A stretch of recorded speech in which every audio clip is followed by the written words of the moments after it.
అరటిపండు న్యూస్ కి స్వాగతం. ఈరోజు ముఖ్యాంశాలు: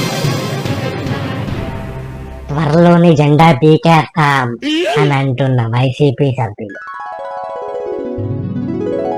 ఆంధ్రప్రదేశ్ రాజకీయాల్లో తుఫాన్.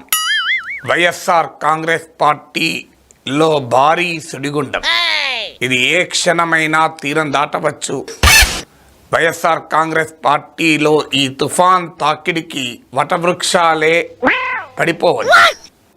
వైఎస్ఆర్ కాంగ్రెస్ పార్టీకున్న 11 మంది ఎంపీలలో 9 మంది ఎంపీలు పార్టీ మారుతున్నారు అనేది సమాచారం. ఒక్క ఎంపీ మాత్రం జగన్తోనే మిగులుతాడు. ఈ 9 మంది లేదా 10 మంది ఎంపీలు ఖాళీ అవుతుంటే వీరు టీడీపీలో కొందరు, బీజేపీలో కొందరు, జనసేనలో కొందరు చేరుతారనేది రాజకీయ వర్గాల్లో వస్తున్న స్పెక్యులేషన్. వెంకటరమణ గారు, ఎందుకు వైఎస్ఆర్సీపీకి పార్టీకి రాజీనామా చేయాలని నిర్ణయం తీసుకున్నారు? అదేవిధంగా అక్కడ అవమానాలు ఎదురవుతున్నాయి కాబట్టి ఆ రకమైనటువంటి నిర్ణయం తీసుకుంటున్నారు అనేటువంటిది మీ సన్నిహితులు కానీ ఇప్పటి వరకు మీతో ఉన్న వాళ్ళు చెప్తున్నటువంటి మాట. వాస్తవం, పొరపాటు జరిగింది, డెఫినెట్గా జరిగింది. ఆ క్రమంలోనే కొంత ఇబ్బంది, నేను మానసికంగా కొంత ఒత్తిడి గురైనప్పుడు నేనే కదా, నా కుటుంబ సభ్యులందరం కూడా మానసికంగా ఎంతో ఒత్తిడి గురయ్యాం. ఆ టైంలో పరిస్థితులన్నీ ఉన్నాయి.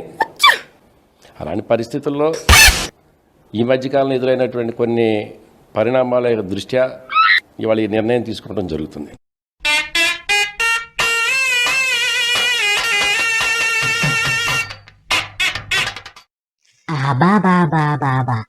ఇలాంటి డ్రామాలు నెవర్ బిఫోర్ ఎవర్ ఆఫ్టర్.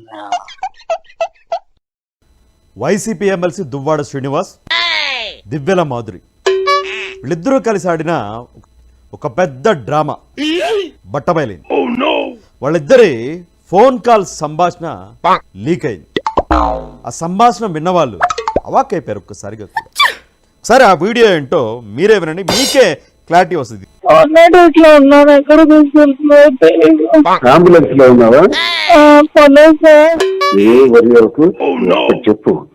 దీన్ని ఏం చెప్తానంటే, నేను కావాలనే సూసైడ్ చేసుకోవాలని చూపించాను.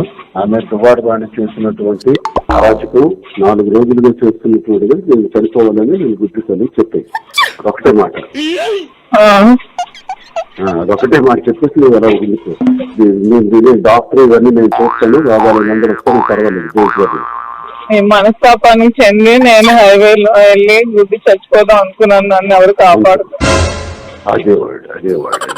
చూసారా కథా, screenplay, direction Divvala Madhuri, Duvvada Srinivas.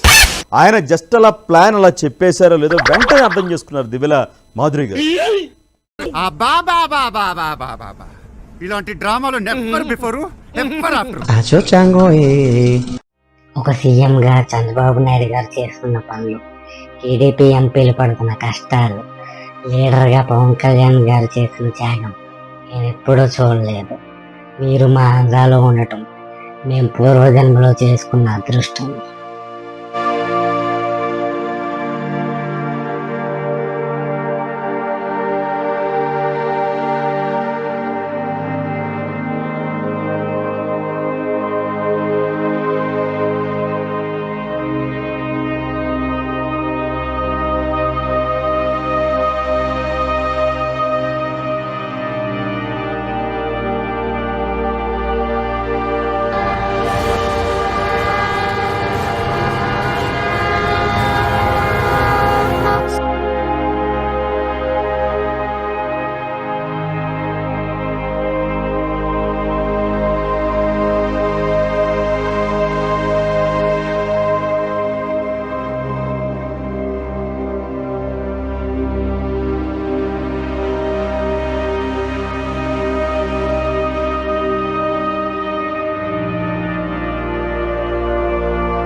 ఈ వార్తలు ఇంతటితో సమాప్తం.